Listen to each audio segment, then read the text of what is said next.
ہر مجلس میں اہل بیت کے چاہنے والے حضرت حجت امام زمانہ کے ظہور کی دعا کرتے ہیں۔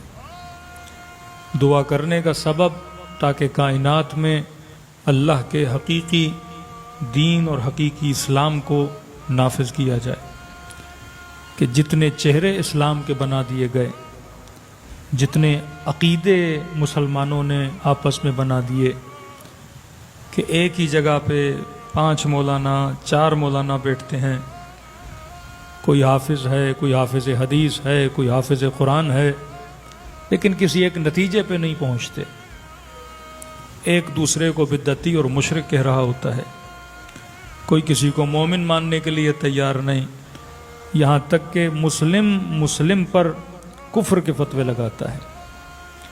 ہم مسلمانوں کو یہودیوں نے اتنا نہیں مارا، ہم مسلمانوں کو کفار نے اتنا نہیں مارا جتنا مسلمان نے مسلمان کے گلے کاٹے۔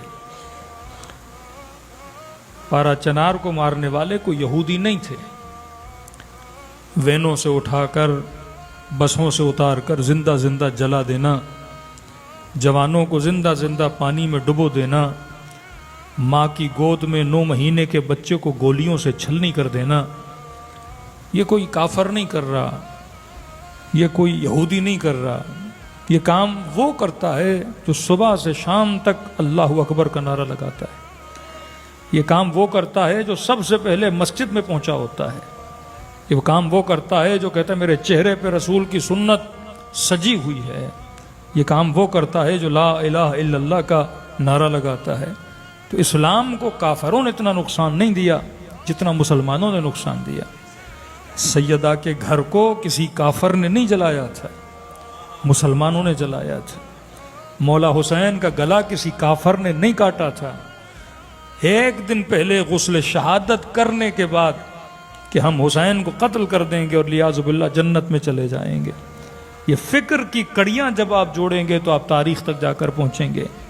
وہ کون تھے جنہوں نے حسن کے جنازوں پہ تیر چلائے؟ وہ کون تھے جنہوں نے سیدانیوں کی چادروں کو چھینا؟ وہ کون تھے جنہوں نے خیموں کو آگ لگائی؟ وہ کون تھے جنہوں نے علی ابن ابی طالب کے ہاتھوں میں رسیاں باندھیں؟ وہ کون تھے جنہوں نے نبی کی بیٹی کو غلاف شمشیر سے مارا؟ کہ میرے معصوم فرماتے ہیں ایک نے نہیں مارا، بار بار مارا، کبھی قنفذ نے مارا، کبھی دوسرے نے مارا، کبھی گلی میں روک کے مارا، جب علی کو لے جا رہے تھے اور سیدہ روک رہی تھیں تب مارا۔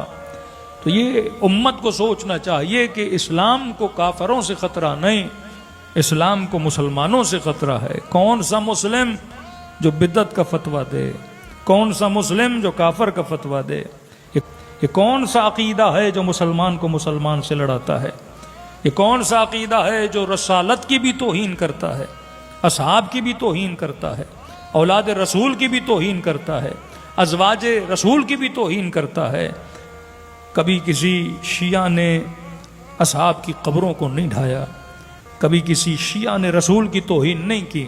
یہ کون سی فکر تھی کہ سب سے پہلے بقیع ایک ایسی جگہ جس کے لیے رسول فرمائیں کہ بعض روایات میں ہے 6000 کے قریب اصحاب رسول کی قبور اور مومنین و شہداء کی قبور وہاں پہ موجود ہیں۔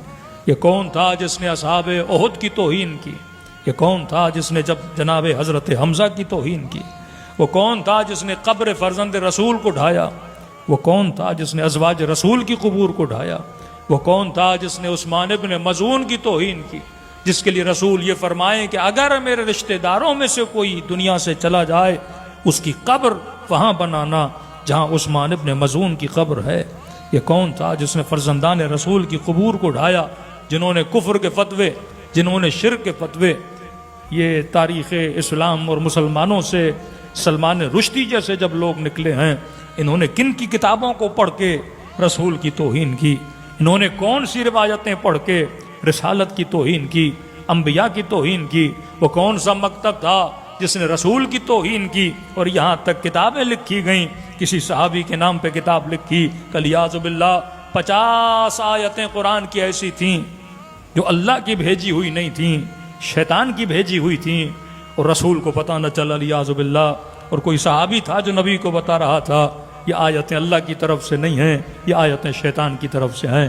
کون ہے جس نے رسول کی عصمت پہ حرف اٹھایا؟ کون ہے جس نے ازواج کی توہین کی؟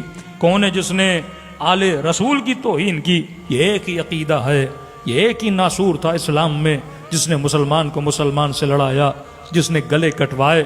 وہ کون سا مکتب تھا جن کے لیے کسی قوم کا خون پینا ایسے ہے جیسے انسان پانی پی لیتا ہے؟ کسی قوم کے گلے کاٹنا ایسے ہے جیسے جانوروں کے گلے کاٹے جاتے ہیں۔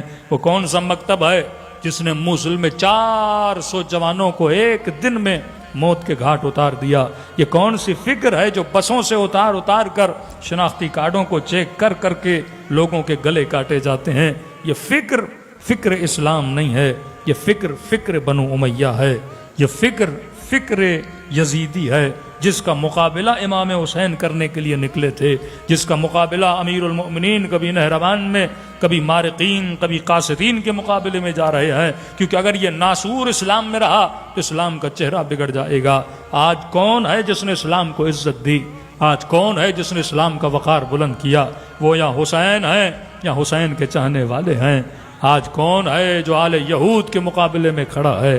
آج کون ہے جو مسلمانوں کی حفاظت کے لیے سپر بن کے کھڑا ہے؟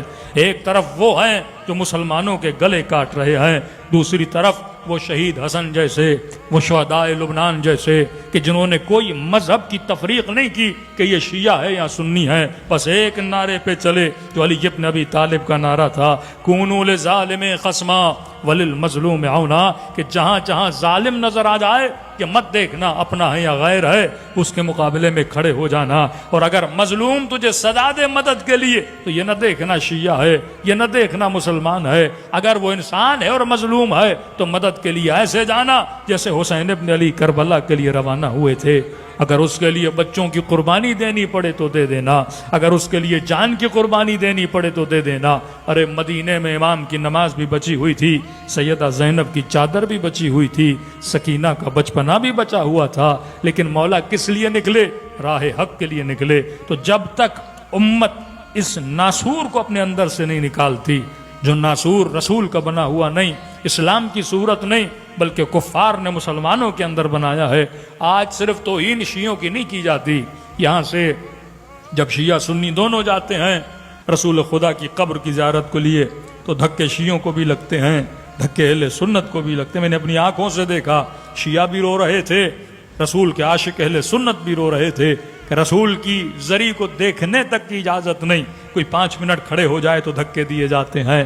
قبور کی زیارت کی جائے ایک فاتحہ پڑھنے کے لیے کہ نبی کی بیٹی کی قبر پہ انسان 4 جملے دعا کے پڑھ لے، جو شفاعت کے منکر ہیں، جو قبروں پہ جانے کے منکر ہیں، جو بدعت کے فتوے دیتے ہیں، تھوڑی دیر کے لیے کیمرہ نکال دو تو انسان کے ہاتھوں پہ چھڑیاں ماری جاتی ہیں۔ یہ عقیدہ اسلام کا عقیدہ نہیں تھا، یہ وہ عقیدہ تھا جس نے مسلمان کو مسلمان سے لڑایا، جس نے اسلام اور مسلمانوں کو پوری دنیا میں بدنام کر دیا۔